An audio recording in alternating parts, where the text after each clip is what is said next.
네, 권사님이 설교 제목 말씀해 주니까 졸지 마라 말씀해 주시더라고요. 오늘은 울지 마라라는 제목으로 함께 하나님의 말씀 나누도록 하겠습니다. 결혼 정년기에 한 여인이 이제 배우자를 위해서 기도를 합니다.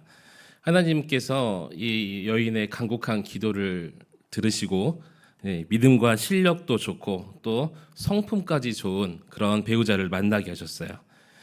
이 부부는 그렇게 풍족하지는 않았지만 주어진 삶에 감사하면서 그렇게 성실하게 하루하루를 살았습니다. 그리고 몇 년이 지나서 하나님은 이 가정에 남편 닮은 그런 멋진 또 아들을 선물로 주십니다. 이렇게 행복해도 되는 것인가 그런 생각이 이 여인에게 들었어요. 그만큼 행복했다고 합니다. 근데 어느 날 남편이 직장에서 한 통의 전화가 와요. 그것은 바로 남편이 급성 심장마비로 죽었다는 소식이었습니다. 순간 억장이 무너지죠. 앞이 캄캄해집니다. 장례를 치르고 이제 남은 것은 그 여인과 아들만 남았어요. 이제 30살도 안 된 여인이 스스로 자신의 모습을 비춰보니까 너무나 애통하고 비참했습니다. 먼저 떠나가 버린 그 남편이 너무나 원망스러웠어요. 그리고 하나님까지 원망스러워지기 시작합니다. 하지만 아무것도 모르고 눈앞에서 웃고 있는 그 아들을 보면서 이제는 눈물을 닦고 또 마음을 다짐해요. 어린 이 아들을 위해서라도 내가 스스로 강해져야 되겠다. 하지만 젊은 여인이 홀로 산다는 것은 그렇게 쉬운 일만은 아니었습니다. 특히 먹고 사는 문제, 또 살아가는 문제도 너무나도 힘들었지만 젊은 과부라는 사람들의 그 편견이 더욱더 힘들게 했어요. 하지만 하나님의 선하신 인도하심을 믿으며 오직 아들을 위해서 아들 하나만을 바라보고 그렇게 최선을 다해서 살았습니다. 너무나 감사하게도 홀로 키운 아들은 공부도 잘했고 또 믿음 안에서 반듯하게 자라났어요. 아들은 남들보다 일찍 철이 들어서 어머니 마음을 어떻게 하면 늘 기쁘게 해드릴까 그렇게 어머니의 자랑과 기쁨이 되었다고 합니다.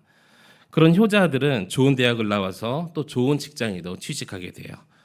어느덧 이제 20대가 좀 지나가는 그 아들을 보니 여인의 마음은 세상 그 누구도 부럽지 않는 아들이 너무나 자랑스러웠던 거죠. 이 아들이 세상 어느 누구도 부럽지 않는 그런 마음을 가졌습니다. 어느 날 아침도 다른 날처럼 이 아들이 어머니께 인사를 하고 직장에 출근을 했어요. 그런데 이 여인의 마음속에 그 어머니의 마음속에 오늘따라 마음이 편치 않는 거예요. 아니나 다를까 아들의 회사에서 전화가 옵니다. 그리고 아들이 급성 심장마비로 죽었다는 소식을 어머니에게 전해줬어요. 청천벽력 같은 소식이죠. 오직 한 아들 하나만 바라보고 그렇게 살아왔었는데 이제 더 이상 그 어머니, 그 여인에게는 아무런 소망과 희망이 없었습니다. 또 살아갈 이유도 사라져 버렸어요. 이제는 하나님을 향한 그 기대도 또 기도도 나오지 않을 뿐만 아니라 이제 장례만 마치면 나도 이제 세상을 떠나야지라고 생각을 했다고 합니다. 여러분 이 이야기를 들으시면서 어떤 마음이 드십니까? 이 이야기는 오늘 본문의 주인공 나인성 과부의 이야기를 현대판으로 각색한 이야기입니다. 하지만 어쩌면 우리들의 부분적인 이야기일 수도 있겠죠. 성경은 당시 나인성 여인을 이렇게 소개합니다. 우리 12절 말씀 함께 읽도록 하겠습니다. 시작. 성문에 가까이 이르실 때에 사람들이 한 죽은 자를 메고 나오니 이는 한 어머니의 독자요 그의 어머니는 과부라. 그 성에 많은 사람도 그와 함께 나오거늘. 아멘. 12절에서 나인성 이 여인을 소개한 이야기를 보니까 전부 어두운 이야기예요. 남편을 잃은 과부며 이제는 외아들마저 죽었다라고 이야기를 합니다. 옛말에 화불단행이라는 말이 있어요. 재앙은 혼자 오지 않는다. 나쁜 일은 결코 한 번으로 끝나지 않는다. 뭐 엎친 데 덮친 격이다 이런 뜻이겠죠. 본문의 이 여인도 지난 인생에서 나쁜 일이 계속 찾아오는 거예요. 14절에 예수님께서 그의 아들을 청년아라고 부르신 것을 보아서 죽은 아들은 20대 중후반 나이였음을 우리가 추측해 볼 수가 있습니다. 장성할 만큼 장성한 아들이죠. 또 홀로 고생해서 그렇게 키운 아들이었어요. 앞날이 창창한 젊은이였지만 그 아들이 오늘 본문에 보니까 죽었다는 것입니다. 여인에게는 더 이상 가족이 남지 않았죠. 다른 자녀도 없어요. 이 여인에게는 더 이상 웃을 일도 남아있지 않습니다. 저는 이번 어린이날 연휴를 보내면서 집에서 목살도 구워 먹고 또 바지락 탕도 끓여가지고 이렇게 오랜만에 집에서 요리를 해 먹으면서 가족들과 이렇게 웃으면서 행복한 시간을 보냈습니다. 그런데 이 여인은요, 이제는 함께 이야기하면서 함께 음식을 나누어 먹을 가족이 아무도 없게 된 거예요. 과거의 남편의 죽음에 이어서 이제 아들의 죽음은 이 여인에게 마치 절망의 바다로 침몰하는 그런 배와 같았다는 것입니다.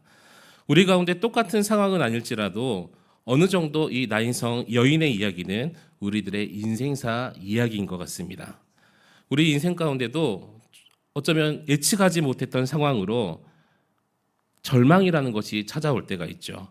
때로는 내 삶의 모습이 마치 절망 끝에 또 이 벼랑 끝에 서 있는 것처럼 느껴질 때가 있습니다. 근데 이렇게 힘들 때 주변 사람들을 바라보니까 주변 사람들은 너무나 괜찮아 보이는 거예요. 문제는 나만 힘든 것 같아서 그 마음이 더욱더 아프더라라는 것이죠. 나는 울고 있는데 다른 사람들은 웃고 있더라라는 거예요. 여러분, 아무리 성공하면서 화려하게 주목받는 인생을 살고 있을지라도 나인성 과부처럼 절망의 늪에서 고통당할 수 있습니다. 그 마음속에서요. 또 우리 주변에는 이 나인성 과부와 같이 힘들어하시고 또 절망 가운데 빠져 계신 분도 있습니다. 누가 남편과 아들을 잃어버린 나인성 과부의 마음을 이해할 수 있겠습니까? 우리는 이해하지 못하지요. 누가 함께 마음속 깊이 아파하면서 고통할 수 있는 여러분, 그 마음을 이해할 수 있겠습니까? 그분은 바로 오직 예수 그리스도 한 분뿐임을 여러분 믿으시기 바랍니다. 예수 그리스도께서 나인성 과부의 그 눈물을 외면하지 않으셨어요. 이제 그 주님은 지금 여러분의 눈물까지도 외면하지 않으신다고 말씀하십니다. 여러분, 그래서 여러분 힘들고 절망 가운데 있을지라도 여러분을 바라보시는 그 예수 그리스도를 바라볼 수 있기를 주님의 이름으로 축원합니다. 유대인들은 더운 날씨로 사람이 죽으면 당일에 장례를 치르는 문화가 있었어요. 지금 나인성 과부는 상복을 입고 장례 맨 앞에 행렬에 서서 울고 있습니다. 그 뒤로 관을 맨 남자들이 따라오죠. 그 뒤로 곡하는 여인들과 피리 부는 사람들이 따라갑니다. 그런데 여기 곡소리를 내며 피리 부는 사람들은 어떤 사람들이냐면 그 슬픔에 참여하는 사람이 아니라 돈 받고 따라다니는 사람들이에요. 마음으로 함께 공감하며 아파하는 그런 곡소리가 아니라 내가 돈을 받았으니 최대한 슬프게 울어줘야지라는 소리라는 거예요. 돈 받고 소리내는 소음에 불과하다는 것이죠. 하지만 과부의 울음은 뒤에 따라오는 사람들의 울음소리와 근본적으로 다른 울음소리입니다. 가슴 깊이 이 아래속에서 울려오는 그런 아픔의 소리라는 것이죠. 수많은 사람들이 지금 과부의 눈물을 보았습니다. 어떤 사람들은 남편과 아들을 잃은 여인의 그 눈물을 안타깝게 생각하고 쳐다봤을 거예요. 하지만 어떤 사람들은 도대체 얼마나 큰 죄를 이 여인이 지었길래 남편도 죽고 이 아들도 죽었을까? 어떻게 큰 죄를 지었길래 하나님께서 저 가정을 저렇게 치셨을까? 이렇게 비난의 생각으로 바라보는 사람도 있었다는 거예요. 사람들은 동정과 또 한편의 비난의 눈으로 그 여인의 눈물을 바라보았습니다. 제가 이 본문을 준비하면서 생각해 봤어요. 살면서 가장 지혜가 없는 사람들은 어떤 사람이냐면 굳이 고통받는 사람에게 찾아가서 바른 말 하시는 분들 있죠. 본인은 바른 말 했다, 내가 이 사람을 권면했다라고 생각하지만 그 말로 그분은 두 번의 고통을 당할지도 모른다는 거예요. 얼마나 지혜 없으며 사랑이 없는 모습이냐는 것입니다. 그렇기 때문에 우리는 공의라는 이름으로 상처 입은 자를 더 이상 정죄하는 것이 아니라 먼저 사랑으로 품어줘야 될 줄 믿습니다. 누가 어떤 사람이 고통을 당한다면 여러분은 말하는 것이 아니라 단지 그 사람 옆에 가서 함께 울어주거나 그 손을 꼭 잡아주는 것이죠. 함부로 내 생각을 말하는 것은 특별히 우리 그리스도인으로서 하나님의 영광을 가릴 수도 있다는 거예요. 본문의 여인은 주변 사람들에게 많은 이야기를 들었을 것입니다. 하지만 주님은 여인에게 이렇게 말씀하시죠. 우리 13절 말씀 함께 읽도록 하겠습니다. 시작. 주께서 과부를 보시고 불쌍히 여기사 울지 말라 하시고. 아멘. 예수님께서는 이 13절에 세 가지 동사를 말씀하십니다. 보시고 또 불쌍히 여기사 그리고 울지 말라라고 말씀하셨어요. 여러분, 가장 중요한 말씀은 바로 예수님이 보았다라는 거예요. 여인은 예수님이 본 것이 아니라 여인이 예수 그리스도를 본 것이 아니라 예수님이 여인을 보았다라고 기록하고 있죠. 여러분 예수 그리스도께서 그 여인을 바라봤을 때 어떤 값싼 동정으로 그 여인을 바라본 것이 아니라 통곡하는 여인을 불쌍히 여김으로 바라보셨습니다. 여기서 불쌍히 여기다는 헬라어의 의미가 뭐냐면 창자가 끊어지는 아픔을 이야기하고 있어요. 다시 말씀드리면 예수 그리스도께서 그 여인을 바라보시면서 눈물을 흘리며 고글하는 그 여인을 바라보시면서 마치 예수 그리스도의 창자가 끊어지고 내장이 끊어지는 그 아픔을 느끼면서 바라보셨다는 거예요. 여인의 쏟아지는 눈물을 보면서 예수님께서는 남의 아픔으로 여기지 않으셨습니다. 사람은 말로는 자신을 감출 수가 있죠. 그런데 그 사람의 흘러내리는 그 눈물을 보면 그 눈물에는 사람의 마음이 담겨 있어서 그 마음이 드러나게 되어 있습니다. 지금 여인의 눈물이 예수님의 마음에 담았고 예수님의 마음을 움직여버린 거예요. 차마 입으로는 나는 이런 상황이야, 나는 이런 아픔을 있고 있습니다, 가지고 있습니다 라고 말하진 않았지만 그 가슴속 깊이 있는 그 마음의 그 말들이 뭐를 통해서요? 눈물을 통해서 예수님께 표현이 됐다는 것이죠. 여인의 눈물이 바로 주님을 향한 기도가 되었음을 여러분 믿으시기 바랍니다. 말문이 막혀 고통 가운데 있던 여인이 오직 눈물을 흘렸을 뿐인데 그 눈물을 예수님께서 바라보시고 아파하셨다는 거예요. 여러분 고통과 슬픔으로 혹시 말문이 막혀버린 적 있지 않으십니까? 그런 경험 있으시죠? 너무나 힘든데 그래서 주님을 찾으려고 교회 나와서 기도하는데 또 앉은 자리에서 무릎을 꿇었는데 말문이 막힌 경우가 여러분 한두 번씩 다 경험해 보셨을 것입니다. 기가 막혀서 기도도 나오지 않아요. 여러분 그때 예수님을 바라볼 수 있기를 축복합니다. 여러분 이 눈물의 기도를 바라보는 예수 그리스도의 그 마음과 눈물을 오늘 본문을 말씀하고 있습니다. 그래서 우리의 아픔을 공감하시고 바라보시는 분이 오직 예수 그리스도뿐임을 여러분 기억하시고 예수 그리스도를 다시 한번 바라볼 수 있기를 우리 주님의 이름으로 간절히 축원합니다. 그래서 오늘 본문 첫 번째로 예수님께서 내 눈물의 고통을 보고 계심을 말씀하고 있습니다. 여러분 하나님은 저와 여러분의 눈물을 보시고 계세요. 여러분 몰래 눈물을 흘리시죠. 기도하시면서 성경에서 눈물의 기도를 했던 인물이 여러 명이 있어요. 그 중에 한 명이 바로 다윗입니다. 다윗이 이렇게 고백을 해요. 우리 시편 56편 8절 말씀 함께 읽도록 하겠습니다. 시작. 나의 유리함을 주께서 계수하셨사오니 나의 눈물을 주의 병에 담으소서. 이것이 주의 책에 기록되지 아니하였나이까. 아멘. 다윗은 이스라엘의 영웅이에요. 모든 왕들이 다윗처럼 되기를 원했어요. 성군이라고 부르죠. 심지어 성경도 모든 후대 왕들을 평가하면서 그 기준을 다윗으로 잡습니다. 하지만 그런 다윗 왕도 고통스러운 순간이 많았어요. 고통으로 하나님께 눈물을 흘리며 기도했습니다. 얼마나 많은 눈물을 흘리면서 기도했던지 다윗은 자신의 그 눈물을 하나님께서 흘려버리지 마시고 주님의 병에 담아달라고 그렇게 기도를 합니다. 이처럼 다윗의 이 눈물의 기도는 하나님 앞에서 흘렸던 눈물의 기도였어요. 여러분 힘들고 어려울 때 사람들을 찾아가면 그 문제가 해결이 됩니까? 그 문제가 해결돼 버리면 힘들고 어려운 문제가 아니겠죠. 그 문제가 해결되지 않습니다.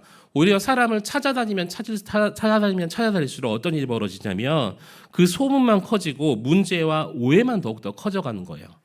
하지만 하나님 앞에 눈물로 하소연하면 하나님께서는 분명히 나의 원통함과 그 눈물을 들어주신다는 것이죠. 여러분 하나님 앞에 많이 울면서 기도할 수 있기를 축복합니다. 그래서 하나님께서는 여러분이 그 눈물 흘리는 기도를 그냥 흘려보내지 않으신다는 것이죠. 주님께서는 주님의 병에 여러분의 눈물을 담으시고 그것을 외면하는 것이 아니라 그 눈물을 보시고 담으시고 응답의 때를 기다리고 계시는 거예요. 여러분 성경에는 많은 눈물의 이야기가 나옵니다. 그런데 하나님께서는 우리가 성경을 보니까 한 번도 그들의 눈물을 외면하신 적이 없으셔요. 하나님께서는 자신을 팔았던 형들을 끌어안고 눈물을 흘리는 그 요셉의 눈물을 보셨습니다. 자녀가 없어서 안타까우면서 성전에서 울며 불며 기도했던 한나의 눈물을 보셨어요. 타국에서 끌려와 조국의 아픔을 위해서 조국의 그 분단을 또 이 노예 생활했던 그 아픔을 보고 눈물을 흘렸던 느헤미야의 그 기도의 눈물을 하나님께서는 보셨습니다. 또 불치병에 걸려서 대성통곡하는 히스기야 왕의 그 눈물의 기도도 하나님께서 들으셨습니다. 여러분 지금 남몰래 흘리는 눈물이 있으시다면 여러분 그 예수님을 바라볼 수 있기를 축복합니다. 예수님께서 지금 그 흘려버린 그 눈물을 그냥 놓치시는 것이 아니라 에이고 쟤 또 우네. 어제도 울더니 오늘도 또 우네. 내일도 울겠지. 그렇게 말씀하시는 것이 아니라 그 눈물을 보고 주님께서 말씀하신다는 거예요. 우리 이사야 38장 5절 말씀 함께 읽도록 하겠습니다. 시작. 너는 가서 히스기야에게 이르기를 내 조상 다윗의 하나님 여호와께서 이같이 말씀하기를 내가 내 기도를 들었고 내 눈물을 보았노라. 내가 내 수완에 15년을 더하고 아멘. 뭐라고 말씀하셔요? 내가 너의 눈물을 보았다. 내가 너의 고통을 안다라고 말씀하시는 것이죠. 여러분 주님의 말씀에 귀를 한번 기울여 보시기 바랍니다. 성경을 읽을 때 우리에게 말씀하시는 거예요. 내가 너의 기도에 이 눈물을 보았다. 내가 너의 그 고통을 알고 있어. 그렇게 주님은 이처럼 애통하는 자에게 복을 주신다는 것입니다. 우리 마태복음 5장 3절로 4절 말씀 함께 읽도록 하겠습니다. 시작. 심령이 가난한 자는 복이 있나니 천국이 그들의 것이며 애통하는 자는 복이 있나니 그들이 위로를 받을 것이며 아멘. 여러분 나를 보고 계시는 그 예수님을 바라보면서 이제는 절망하고 슬퍼만 하는 인생이 아니라 이제는 주 안에서 기뻐하고 그 슬픔이 소망과 희망으로 바뀌는 저와 여러분 되시기를 우리 주님의 이름으로 간절히 축원합니다. 오늘 말씀 두 번째로 예수님께서 나를 품어주심을 말씀합니다. 성경은 나인성 과부의 사건 이전에 이 한 백부장의 종을 고쳤던 사건을 기록하고 있어요. 당시 백부장은 100명의 군사를 인솔하는 로마의 장교입니다. 근데 백부장의 노예가 심한 병으로 죽게 되죠. 백부장은 예수님께 사랑하는 종의 병을 고쳐달라고 간청을 합니다. 그런데 백부장은 굳이 예수님께서 오시지 않아도 말씀만 하시면 나을 거다 이렇게 고백을 하죠. 예수님께서 백부장의 믿음을 들으시고 이 백부장을 칭찬하셔요. 그리고 이방인인 그를 품으시고 죽어가고 있는 그 종을 살려주십니다. 근데 백부장과 달리 이 나인성 과부는 예수 그리스도께 어떠한 부탁도 하지 않았어요. 오직 눈물로 울고만 있었지만 하염없이 울고 있었지만 예수님께서 그 여인을 먼저 보시고 불쌍히 여기십니다. 그리고 주님께서 그 아들을 살려주셔요. 여러분 당시 예수님의 품어주심이라는 것은 어떤 문화와 어떤 이념을 뛰어넘는 품어주심이었어요.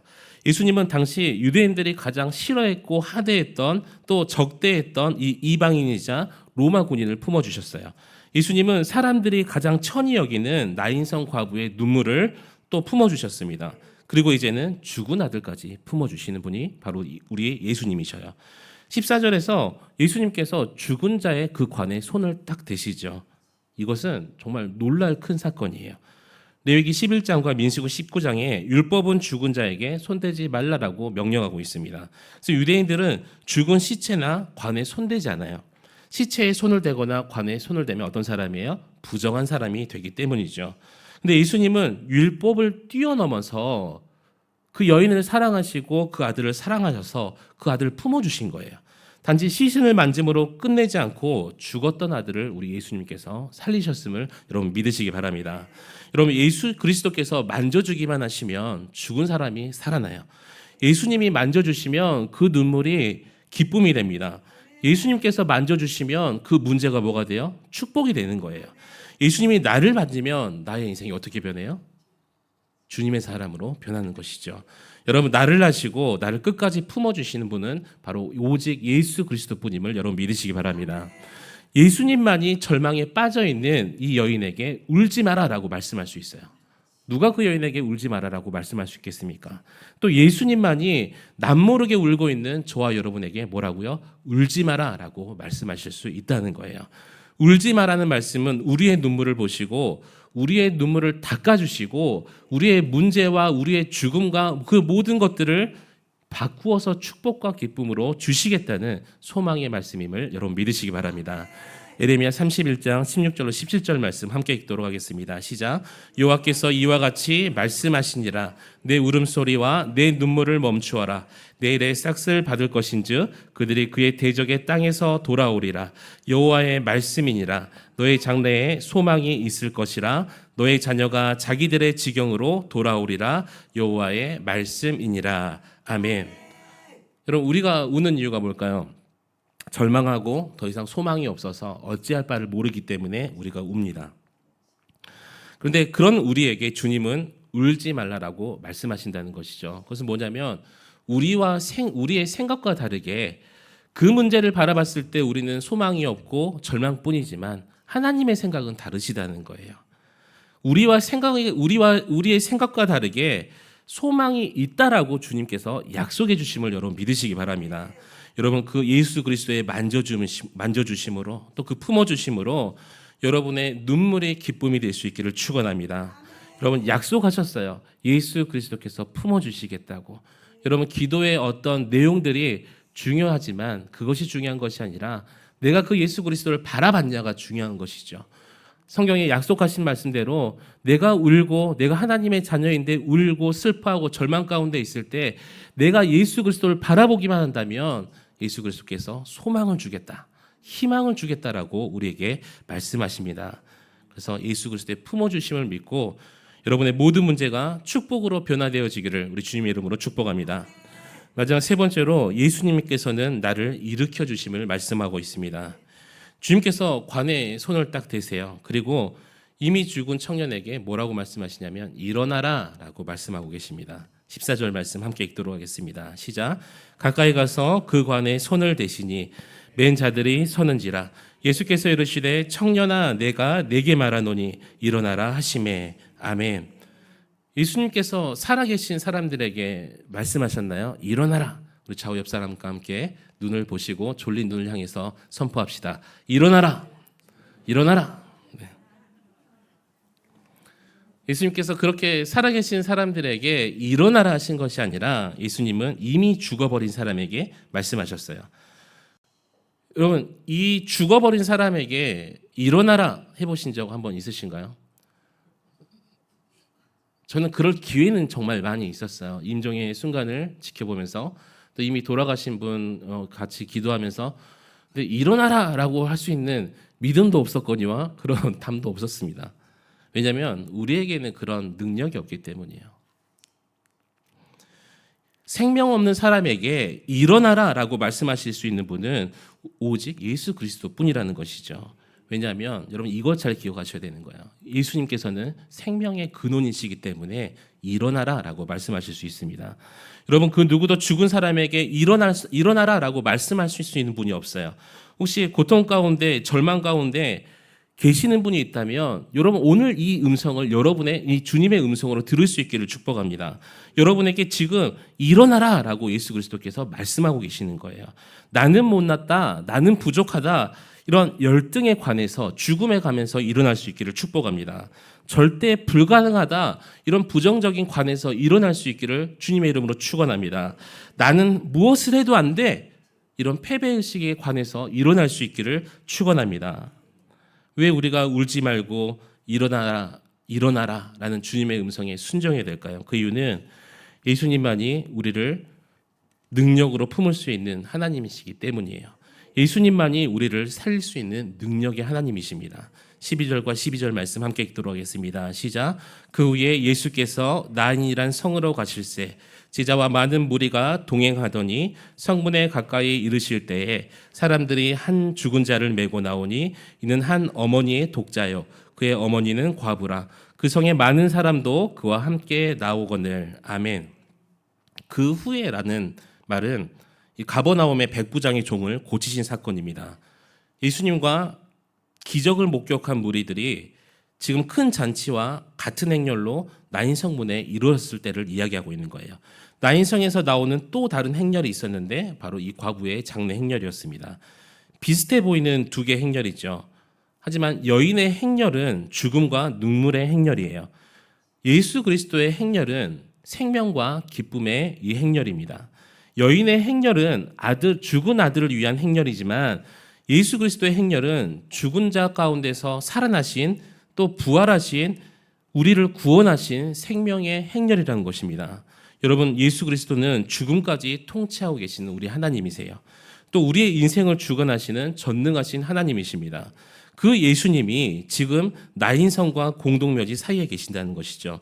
지금 예수님은 병들어가는 백부장의 종과 나인성의 죽은 아들 사이에 계셔요. 지금 예수님은 생명과 죽음 사이에 서 계신다는 거예요. 예수님은 여러 문제와 문제 해결 사이에 서 계세요. 자, 문제와 문제 해결의 사이에 서 계신 분이 누구시라고요? 바로 우리 예수 그리스도시라는 거예요. 우리 인생의 중심에 서 계신 예수 그리스도께서 우리에게 이제 말씀하십니다. 뭐라고요? 울지 말라. 그리고 일어나라 라고 말씀해 주시고 계세요. 예수님께서는요, 모르시는 것이 없어요. 왜? 전능하신 하나님이시니까요. 그래서 우리가 눈물을 흘리지 않아도 우리의 모든 상태를 다 알고 계신 분이 바로 우리 예수님이십니다. 그래서 우리의 고통을 알고 계실 뿐만 아니라 우리를 슬픔에서 건져주시겠다라고 말씀해 주시고 계세요. 절망에 관해서 이제는 일어나라라고 우리에게 말씀하고 계십니다. 그 주님께서 오늘 이 시간 저와 여러분의 눈물을 닦아주심을 믿습니다. 우리를 안고 일으켜주시는 그 예수 그리스도가 지금 우리와 함께 계심을 여러분 믿으시기 바랍니다. 말씀 맺도록 하겠습니다. 예수님께서 가버나움에서 나인성으로 가십니다. 그런데 나인성은 가버나움에서 남쪽으로 약 40km 정도 떨어진 거리였어요. 나인성은 갈릴리 남쪽 경계에 있는 마을 외지고 또 구석진 곳입니다. 여러분 굳이 주님께서 나인성에 가신 것은 우연이 아니었습니다. 또 나인성 과부와 예수님의 만남은 결코 우연이 아니었습니다. 주님은 이 여인을 만나기 위해서 무려 40km의 길을 걸어가셨다는 거예요. 그 이유는 뭐예요? 아들을 잃은 여인의 그 참담한 심정을 아셨기 때문에, 주님은 이미 그 여인의 눈물을 보았기 때문이에요. 마치 모든 것이 끝났다, 이런 절망에 빠져서 여인이 그 관 앞에서 걸어가고 있을 때 예수님은 이 여인을 향해서 걸음을 재촉하고 계셨던 것입니다. 여러분 기억하실 것은 주님께서 우리를 지금도 보고 계시고 우리가 눈물을 흘리기 전에도 우리를 향해서 재촉하면서 걸어오고 계셔요. 우리가 눈물의 골짜기, 상심의 골짜기, 그리고 절망의 골짜기 그 가운데 있을 때 우리에게 찾아오고 계신다는 거예요. 그리고 우리에게 뭐라고 말씀하셔요? 울지 말라, 그리고 일어나라. 예수님의 말씀은 단순한 위로가 아니라 생명을 만들어내는 권세인 줄 믿습니다. 죽은 자가 살아났던 이유는 뭐냐면 그 환경이 바뀌어서가 아니라 말씀 때문이었어요. 예수님은 상황을 고치신 것이 아니라 말씀으로 그 존재를 바꾸신 줄 여러분 믿으시기 바랍니다. 우리 사랑하는 한강교회 성도 여러분, 주님께서 말씀하시면 이미 끝난 인생도 다시 시작되게 돼요. 주님께서 말씀하시면 죽었던 사람도 살아나게 됩니다. 주님께서 말씀하시면 우리의 눈물이 기쁨으로 변할 줄 믿습니다. 그러므로 우리 주님의 말씀의 권세와 또 주님의 말씀의 능력으로 인해서 울고 있던 우리의 인생이 정말 기쁨과 환희와 또 소망과 희망으로 변화될 수 있는 그런 역사가 일어나기를 우리 주님의 이름으로 간절히 축원합니다. 우리 함께 기도하시기 원합니다. 우리 함께 기도하실 때 하나님 제 상황 아시지요? 하나님 저의 눈물에 기도하시죠? 하나님 내가 가정 구원을 위해서 우리 자녀들의 구원을 위해서 하나님 밤낮으로 기도하고 수십 년째 기도했던 저의 눈물을 아시죠? 하나님 여러 가지 문제 가운데 주님께 흘렸던 눈물 주님께서 보셨지요.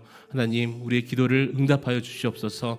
하나님 이제는 나의 절망과 같은 상황이 이제는 희망과 소망으로 바뀔 수 있는 그 일어나라는 그 말을 나에게도 말씀하여 주시옵소서. 다 함께 주님의 이름 한번 부르짖고 간절히 기도하며 나아가시겠습니다. 주여